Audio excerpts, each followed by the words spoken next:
blood right into a tub and bathe in it to stay young. No. Lord, what have I done? I sent Susanna to look for work, to be a chambermaid for a wealthy family. If Countess Vittori let her in, she's not coming out. Listen! Will no one listen? What if the talk is true? If she's there inside that lair, who would dare to save her? You! Palatine George Turzo, swift and superior, enters. Georgie! Gentlemen, need I remind you that I am now the Palatine and you are to address me as such, or face dire consequences? Palatine Torzel, yes, sir. What'd you have to do to get that job anyway? Lick the king's boots? Well, lick the... Watch it! Sometimes she covers them in honey and lets flies eat them alive. She's totally depraved. Calvin is scum. It's disgusting. A woman with all that power and no one keeping watch. The devil found an easy target. Palatine Turzo, it's you, isn't it? These people were just telling me about Countess Vittori. Those rumors are drivel invented to entertain the bored and pathetic. Never thought I'd see the day George Torzo defends Elizabeth Vittori. Did the old witch have a little slap to your leash? Do not mistake the Countess for my superior. I hold the highest civil office in this kingdom. She is merely a pebble in my shoe. Little Georgie's afraid he'll get the switch if he speaks bad of his benefactress. Enough! Palatine, please, she took my daughter. Madam, I assure you, nothing would bring me greater pleasure than locking away Countess Vittori for good. The evidence simply isn't there. Girls leave and fawn. How many victims do there need to be before you'll try and find the culprit? Of what crime? There is no mystery in pretty young girls of marriageable age running away from the decrepit hovels their parents call home. Perhaps it was some pillagers left over from the war. Perhaps it was some villagers. An evil troubadour. Perhaps it was the measles. Scurvy. Plague. Tooth decay. Or maybe they just ran away. Where is she? She's vicious. My Susanna. She's ambitious. Help me, Bloody. someone. Vicious, Bloody. sadistic, artistic, Demonic. psychotic, volcanic. Please, Palatine, my daughter.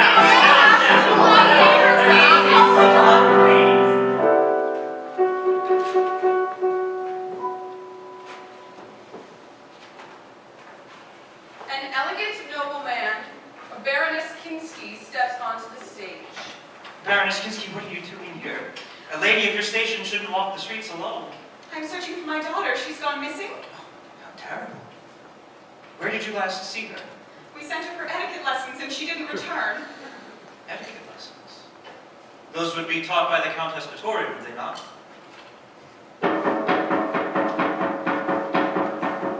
The king's court. Father Vega, a Catholic priest, stands before King Matthias.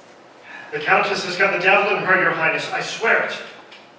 Once again, Father, you can't go around insisting every Calvinist in Hungary is a criminal. If anything, she's a victim of a poor upbringing. But she's mad, driven by her basest urges, thinking she can do anything she pleases because she's predestined for You heaven. need to brush up on your Calvin. If she's mistaken herself for one of God's elect, she'll be showing it through good works, like that silly infirmary of hers.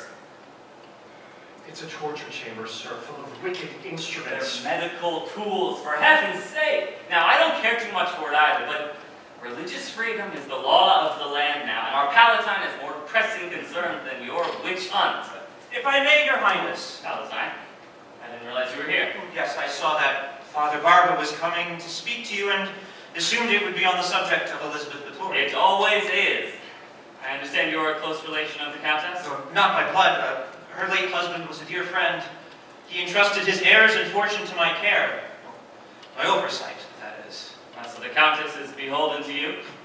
With all due respect, Your Highness, if you're asking that question, you must not know Elizabeth. You can't tame a Would witch. you hush? Your Highness, I just learned that Baron Kinski sent his daughter to learn etiquette from Countess Vittori.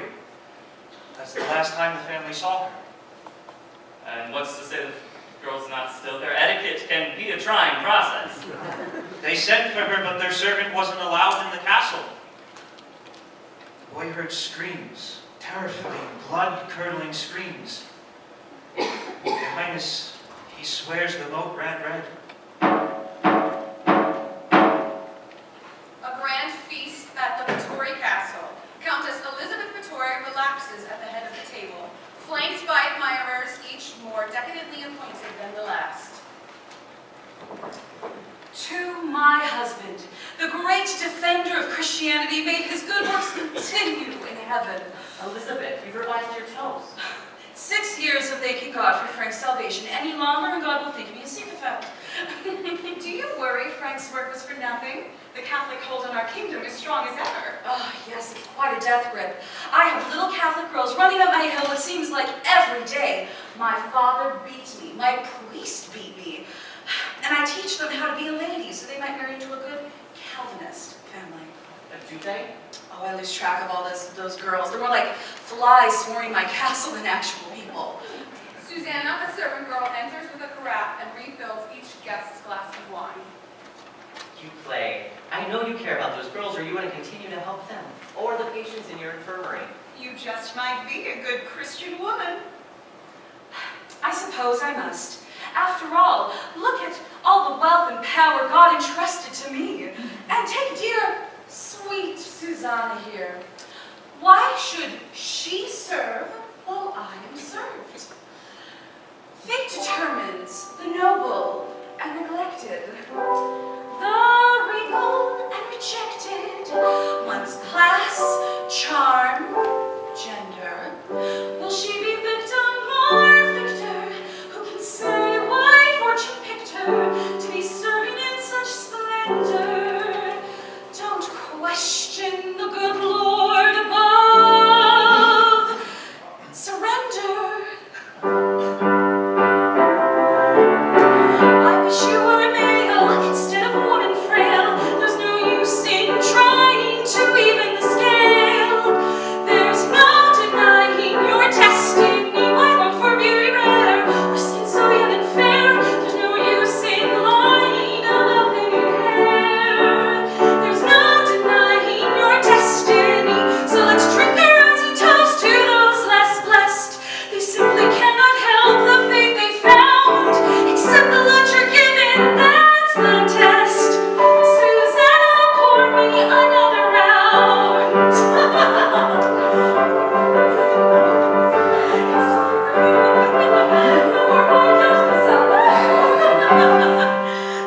So let's drink a rosy toast to little me. I'm simply living life designed by fate.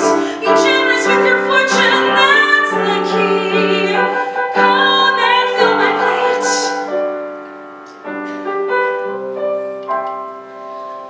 Why live a life cut short from famine, war, or sport? There's no use in crying, send up our debutantes. Get on with your dining while we court and dance. There's no denying, there's no defying your destiny.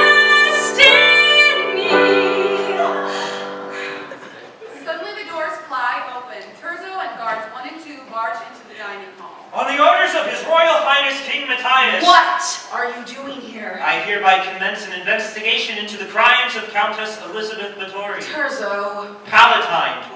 George, how dare you barge into my castle while I am entertaining? If I wanted you at my party, I would have sent you an invitation. Royal orders, and I watch how you speak to me. Is that really from China? Put that down! So what? You're here to check up on me, or was the civil servant feeling a little nostalgic for the smell of real money?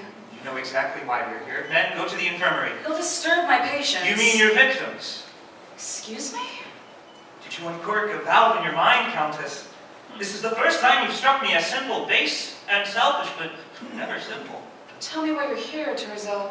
Palatine Torzo. Palatine, Terzo. To expose you for murder. On one side of the stage, Elizabeth's infirmary. On the other side, the king's court, cloaked in darkness. Terzo stands before King Matthias. What did you find in Elizabeth's castle, Palatine? Your Highness, I worry that an honest account of what I witnessed there would be too much for the public to hear. The Countess is a woman so enamored of herself, so obsessed by her fading youth and beauty, that any moral ground on which she once stood has quaked beneath her and opened a shaft to hell. She's a woman withered, weathered, untethered to morality. Not a thing stood in her path in her quest for immortality. There are hundreds who will tell the story of a monster's fading glory, of the carnage grim and gory of Elizabeth Bathory. There's no need for theatrics, Palatine. What did you find? As I got but a glimpse, a horrifying, disturbing glimpse, I believe you may find it more valuable to hear from those who witness these terrors day in and day out. Very well. Bring in your witnesses. As one of the admirers from Elizabeth's party enters Terzo's spotlight, the light over Elizabeth's infirmary slowly rises. It's a gruesome scene. A young girl with wrists tied over her head and blood dripping from her mouth, blood stains on the walls and floors. Elizabeth enters the infirmary, a wicked smile on her face. She's dressed nearly as she was at the feast, but now draped in a luxurious fur-lined cloak and wearing lipstick in a deep, darker red. Elizabeth approaches the young girl. She uses a fingertip to wipe the blood from the girl's mouth, then licks it off. I have seen a devilish hunger killing girls in ways obscene, wildly trying to turn younger, like an aging demon queen. She would laugh in her insanity, let them linger in their pain. How we will have died for vanity, but the lust have died in vain. More girls, more blood, more.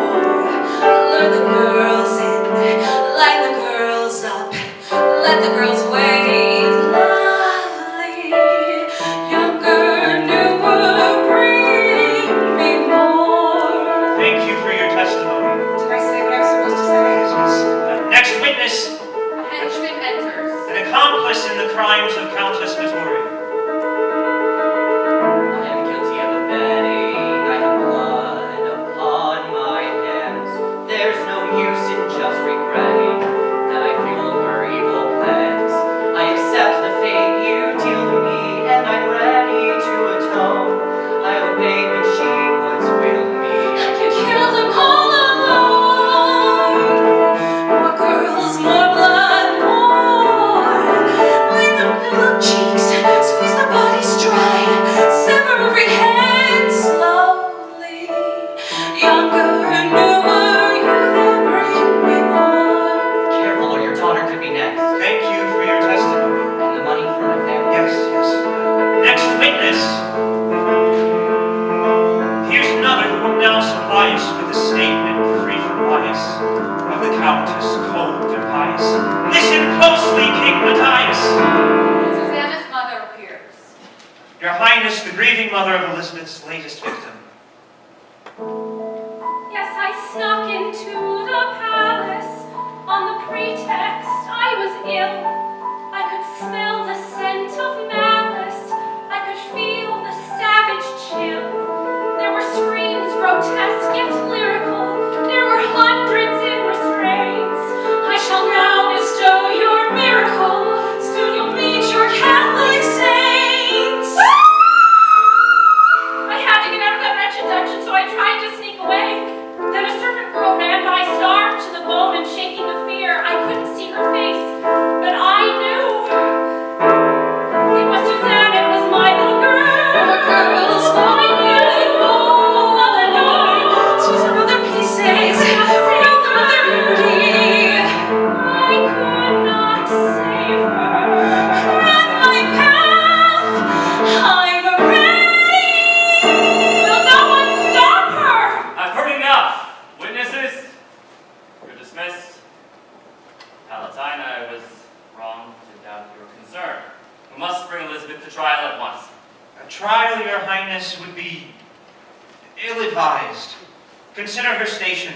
What faith could the people have in our nobility should a countess be revealed as an agent of the devil? So what then, we let her go free, Palatine, after everything I've heard?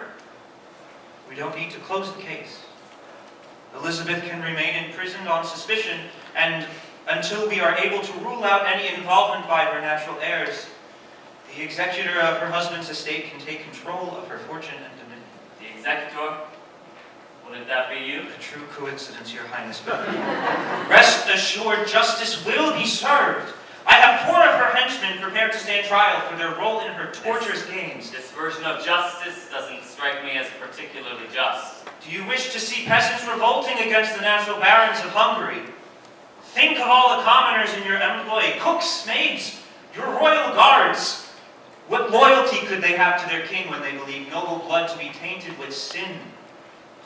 When you are so close to controlling the entire Holy Roman Empire, it seems unwise to provoke an uprising, an assassination even, for the fleeting satisfaction of Elizabeth Victoria's execution. Let her suffer so you may not. Very well. See to it that she remains in her castle for the duration of her servants' trials. With pleasure.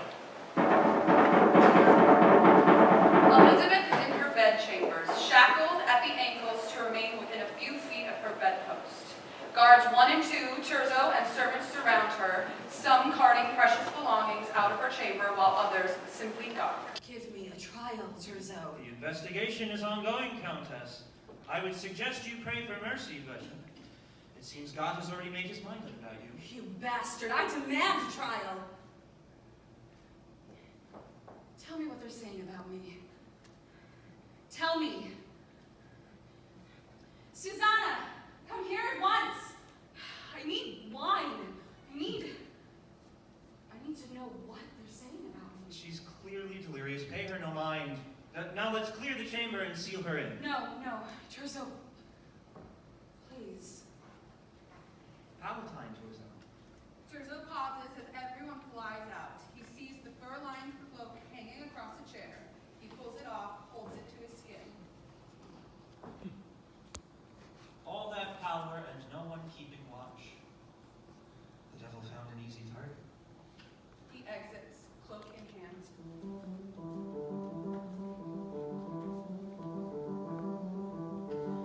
You have snatched the jewels from my neck.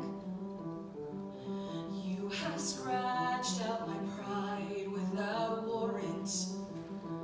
I am the victim, the wreck of your sick, abhorrent claims. You have ripped my lace and chiffon. You have stripped me of wealth and position. I am the victim, the pawn of your slick patrician games. Listen, no one listen. When will the truth be heard? Please unveil my tragedy.